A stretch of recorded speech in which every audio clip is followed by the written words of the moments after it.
Más de 2200 años después de su construcción, más de 40 desde su periplo desde Egipto hasta la capital de España para salvarse de las aguas de la presa de Asuán.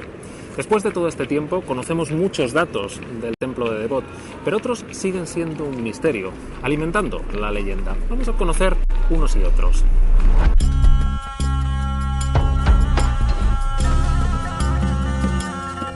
Del templo sabemos, por ejemplo, que llegó al Madrid de los 70 tras un acuerdo con el gobierno egipcio, dentro del llamamiento lanzado por la ONU para que los países salvasen los monumentos de Nubia que, de otra manera, quedarían sumergidos bajo la presa de Asuán.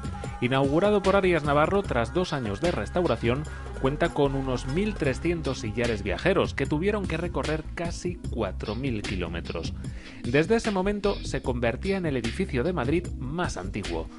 Unos 2.200 años de historia lo contemplan, aunque ha cambiado bastante desde lo que fue su primer momento. Jorge Magano es historiador y ha escrito una de las pocas novelas dedicadas a los misterios del templo.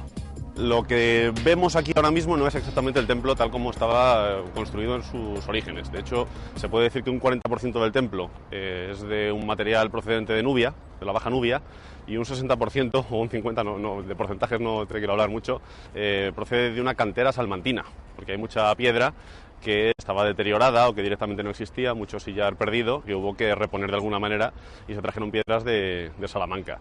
Ptolomeo IV Filópator o el rey nubio Adiyalamani. Parece que a ellos tenemos que remontarnos para observar el origen de la primera capilla. Se consagró al dios Amón e indirectamente a Isis porque estaba en medio de lo que sería su particular camino de Santiago de peregrinación a Filé. Formaba parte de la peregrinación al templo de la diosa Isis en Filé, que era el santuario más importante dedicado a esta diosa, la diosa más importante del panteón egipcio, y antecesora de otras diosas, tanto paganas como cristianas, ¿no?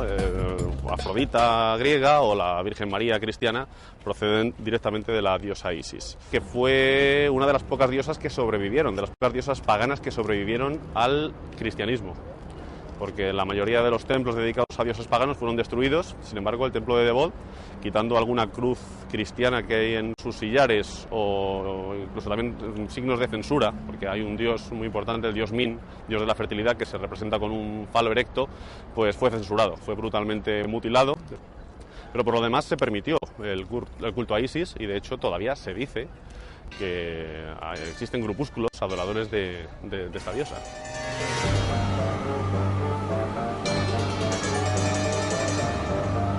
Su morfología ha ido cambiando, cada cual añadía lo suyo, pero resulta muy revelador este cubo adosado en su parte sur. Según algunas teorías, vendría a ser lo que al cristianismo el portal de Belén. Amisi, en lengua copta, significa lugar de nacimiento, y según la tradición, ese es el lugar donde la diosa Isis dio a luz al dios Horus.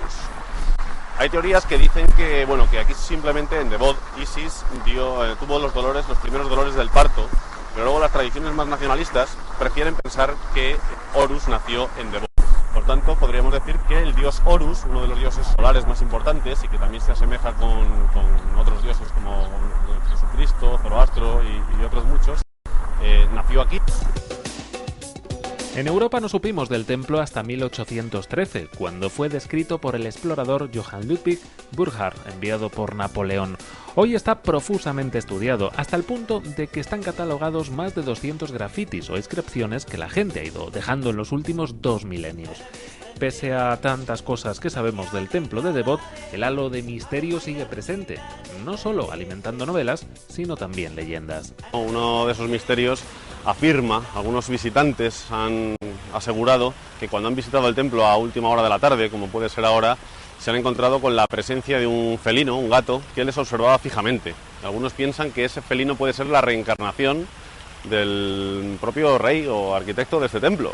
Desde un punto de vista más científico, más realista, sí que es verdad que existe, no tiene nada que ver con gatos, pero en una de las estancias del interior del templo se ha encontrado una especie de circunferencia que podría representar un zodiaco. Algunas de las teorías hablan que puede ser un zodiaco, una representación del planisferio celeste, muy parecida a una que existe, muy importante, en Dendera, en Egipto. Ciencia arqueológica y mitología gatuna. El templo de Devot sigue siendo terreno abonado para el enigma, aunque hoy las únicas miradas felinas al anochecer aquí son las de los desconocidos, que se citan para aventuras fugaces, con el sonido de fondo de la capoeira y los flashes de los turistas nocturnos. Pero eso es otra historia.